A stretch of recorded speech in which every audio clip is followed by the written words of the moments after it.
What's up, everybody? It's your boy Joshua Edwards, live from my parents' kitchen. This is season 2, episode 22 of Joshua's Proximity. We are headed into week 4 of the NFL season. I don't know what has been going on, but this first month of football has been phenomenal, man. You haven't seen too many injuries within the National Football League. We're seeing competitive games left and right. We're getting some suspenseful games. We're getting games of the week and it's like 3 games that's just mind-boggling every single week. But without further ado, let's go ahead and jump right into episode 22 of season 2 of Joshua's Proximity. Now, my lighting may be off just a little bit. I don't know what the hell is going on today, man. It's been a little weird, funky day early. But, I mean, hey, I'm alive, I'm blessed, I'm happy. But let's talk about Clemson, man. You know, as I stated last week, I'm trying to work college football within Joshua's Proximity. And what did I state last week? I said that the Clemson Tigers are not a very good football team. And they proved that, and they proved me to be right once again. They are awful. I didn't realize how important Trevor Lawrence was to that team. Now, last week, they played NC State at NC State in Raleigh, North Carolina, for those of you who don't know where NC State is located. And they just blew it. I mean, the game should have never been close. Without a shadow of a doubt, Clemson has, from top to bottom, obviously the better roster. But their quarterback, he's just not the guy, man. And Dabo Swinney is looking like an average coach. If he does not have a transcendent quarterback, like a Deshaun Watson, like a Trevor Lawrence, he's an average Joe. And you're going to see that throughout. You know, a lot of these college coaches are going to get exposed. But, you know, I mean, what else do we need to say, man? I mean, the proof is in the pudding. Clemson looks terrible. I don't see them finishing within the top 25 the rest of the season. They're currently listed at 25, but I think that they'll fall out of the top 25, man, because that guy, he's just not that good. And that team, they're just not that good. So, let me just switch it up a little bit. Now, me and my homeboy, Kendall Bishop, Risky Stutters, he's on a podcast. 5-time All-Star, just like Giannis Antetokounmpo. And he's a 2014-2015 Steals champ. Now, I remember you saying earlier in the episode, regular season builds what type of player, what type of sustained greatness we are expecting from you when it comes postseason. That builds your legacies, which I agree with. And, you know, I believe personally that the finals MVP is more important than the regular season MVP. I'll take finals MVP over. No! Why not? I'm going to take 2 players who are not MVP players, but they have finals MVPs. And I want you to tell me which 2. Hold on, wait, let me finish. I want you to tell me which 2. I want you to tell me which 2 are greater than these season MVP players. I know you're Chauncey Billups and Andre Iguodala. I know you're going to say that. Would you rather be Chauncey Billups or Andre Iguodala? He's on a podcast. He's on a podcast during basketball season. He is a guy that I just love to talk basketball with, man. He's going to give me his take. I'm going to give him my take. And we're just going to keep going back and forth. Now, Michael Porter Jr. just signed a 5-year contract, $207 million. If I'm not mistaken, it's an extension. 171 is fully guaranteed. And so me and him both agreed, hey, Josh, I love this contract. Kendall, I love this contract, man. You know, but where we kind of bump heads at is, I believe that once you're a rookie and you sign a contract, the Luka Doncic, the Trae Youngs, the Shai Gilgeous-Alexander, I don't know if I said his name right, the Michael Porter Jr.'s, the Jason Tatum's, the Jaylen Browns, what's the guy from Utah, Donovan Mitchell. I mean, when you sign 150 plus M's on your first contract, I sincerely believe, and I know for a fact, the team is paying you based off of your potential. Now, I'm not saying that these guys weren't proven already, but they gave those guys those lucrative $200+ million contract, $150 million contracts because of their potential. They are expecting those guys to continue to evolve their game, one. They're expecting those guys to continue at a perennial all-star, future MVP type level. They're expecting those guys to be all-stars, superstars, and, at this sometime point in the league, maybe the face of the NBA. They're expecting those guys to be there. I'm going to give you a prime example. Now, do you think if the 76ers would have known that Ben Simmons did not elevate or grow his game at all, that they would have paid him that contract? No. You don't think that. They paid him based off of his potential. And now they're about to trade him. Now, why did you give that guy that money if you're just going to trade him? Because of your potential, man. We were expecting Ben Simmons to take that next step. We were expecting Ben Simmons to become the face of the NBA. People were saying he was the next LeBron James. Hell, he can't shoot outside of the paint. Now, we just saw a guy up in Milwaukee win an NBA championship, and he cannot hit jump shots outside consistently. This guy, Ben Simmons, is afraid to take jump shots. So when you're paying a guy who is a rookie, just getting off his rookie deal, and you're paying him that, $150+ million contract, you're paying him based off his potential. You're not paying him off of what he has already done. Come on now, what sense does that make? The only people that get paid based off what they've already done are guys like the LeBron James, are guys like a Stephen Curry, Kevin Durant. Those are the only three. James Harden. Those are really the only four guys that you would still max out, regardless of what you think they will be in the future, because they're already proven vets, man. They're already proven MVPs. They're already proven champions outside of James Harden. And even Giannis now, you will pay him whatever he's asking for because those guys are already proven. But when you are a rookie seeking that first contract, I'm paying you off of potential. Kendall, my brother, you're wrong, man. And I'm going to mention you on this tape, bro. There's nothing wrong with me being right on this discussion and you being wrong, brother. We both agree that we love Michael Porter Jr.'s contract. 5 years, $207 million. He's averaging over 20. He's the second, you could argue he's the second best player on that Nuggets team between him and Jamal Murray. But at the end of the day, they're paying him based off of what they will think he will become. That is what the definition of potential is. Oh, you're showing me glimpses of what I might get within the next 2 to 3 to 5 to 7 to 10 years out of you, bro. So, I mean, that's all of my little rant, man. But let's go ahead and transition into the NFL season week 3. Now, as I stated before, there have been some sensational games, man. You had the Bucks versus the Rams out in LA. You had Myles Garrett, who put up 4.5 sacks against the Chicago Bears. You had Green Bay versus the 49ers coming down to the wire. You had the Baltimore Ravens coming down to a 66 NFL record game-winning field goal off of Justin Tucker's leg. You had the Raiders and the Dolphins going to overtime, game-winning field goal, and so many more other games, man. But I want to go ahead and give my player of the week out.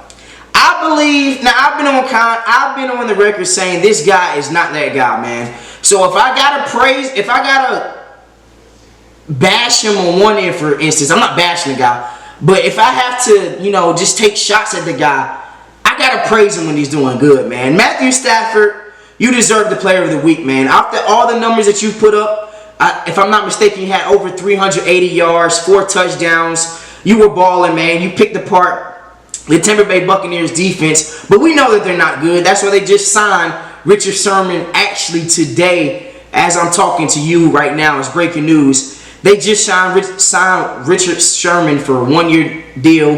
But Matthew Stafford, you balled, man. You answered all the questions that needed to be answered, man. Now, I believe that was your biggest game outside of any other playoff game. That was the biggest game that you ever have played, man. Because you asked for this. You asked to be playing in the spotlight games. You asked to be playing against great competition, and you wanted to go in knowing that your team could go out there and win. And you answered the bell, man. Now you're going to continue to get these these shots you're going to continue to get every team's best now, because I believe that you're the top team. I'm going to get to that in a minute. But Matthew Stafford, you are the player of this week, man. There is no one else. The only person that might compete is Myles Garrett, but I already gave Chandler Jones the player of the week a couple weeks ago off of 5 sacks. So I think I just got switched over to the offense, man. But let me just go ahead and switch it over, man. Now, I know a lot of people have been talking about my Joshua's Proximity top 10 hierarchy. For those of you who don't know, I'm about to go ahead and get the poster board. Let's rock. All right, for my people that's watching on YouTube, hold on. I'm about to bring it to the camera right now. All right. These are the top 10 teams within the National Football League as of today, man. At number 10, we're going with the Denver Broncos. Now, I believe that this team is the most jaded team that's undefeated, man. They haven't played anybody. Let's be real. They played the Giants, they played the Jets, and if I'm not mistaken, they played the Texans. Now, the only reason why I have them in the top 10 is because they're undefeated. You got to give them props, man. It's not really easy to win games in the NFL. But I'm getting some Steelers of last year vibes, man. Who did they play this week? They play the Ravens this week, so we will see if they are warranted and deserving of that top 10 spot. But at number 10, I like the Denver Broncos. At number 9, I got to go with the home team, Carolina Panthers.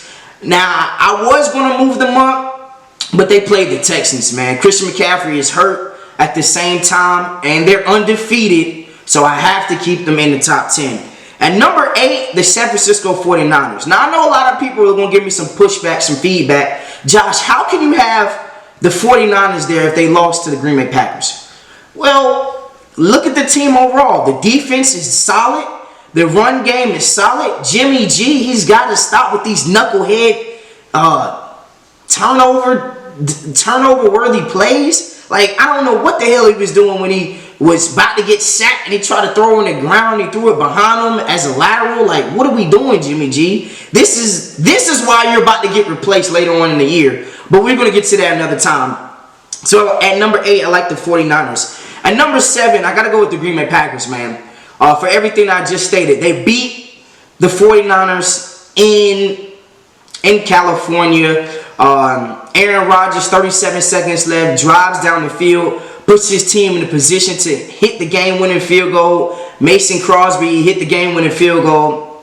And them boys, that's a really tough win, man. Because we know the physicality that the 49ers bring. And the 49ers and the Packers, I like how the Packers, went about that game. They put them boys in a position all night to win. Aaron Rodgers, I like you guys at number 7. At number 6, the Kansas City Chiefs.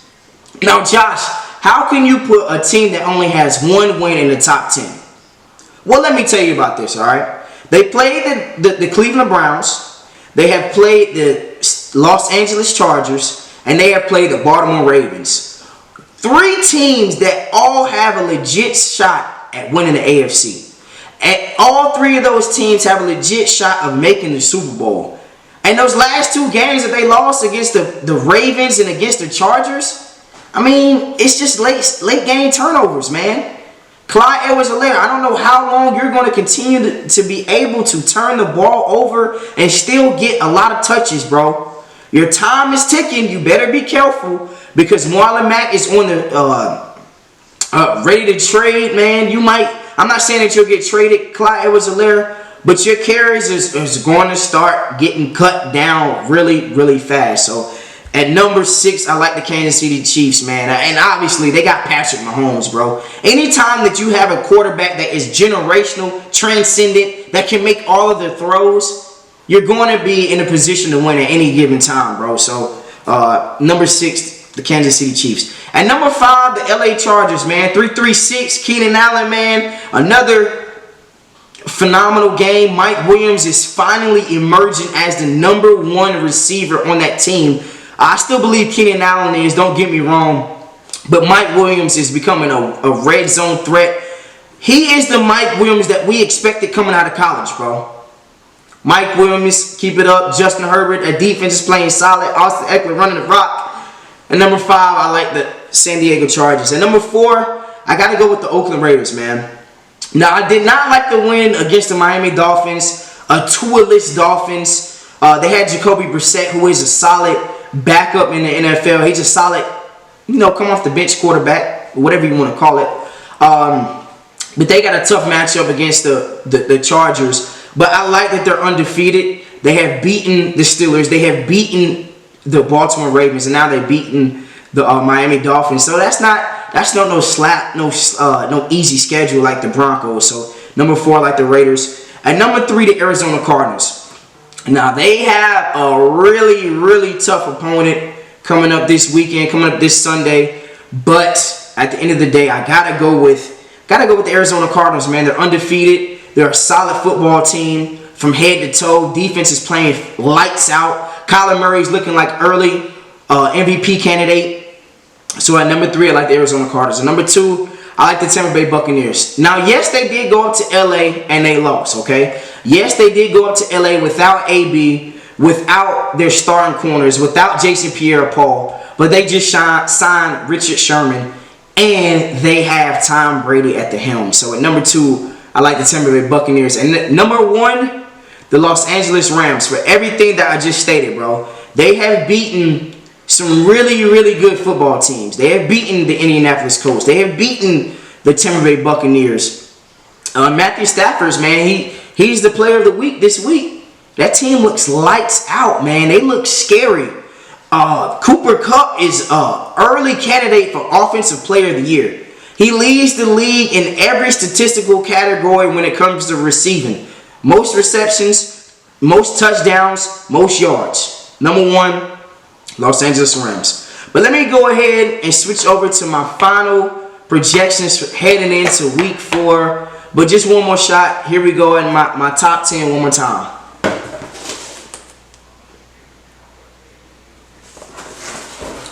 10 Broncos, 9 Panthers, 8 49ers, 7 Packers, 6 Kansas City, 5 the Chargers, 4 the Raiders, 3 the Cardinals, 2 the Bucks, 1 the Rams. Alright, so you know how we wrap it up, man. And Josh's proximity when it comes to NFL season, let me go ahead and give out my list and projections on the team that I think is going to win. Titans versus the Jets, the Titans. The Bengals versus the Jags, I like the Bengals easily. Lions versus the Bears. If Matt Nagy loses this game, I believe that he gets fired.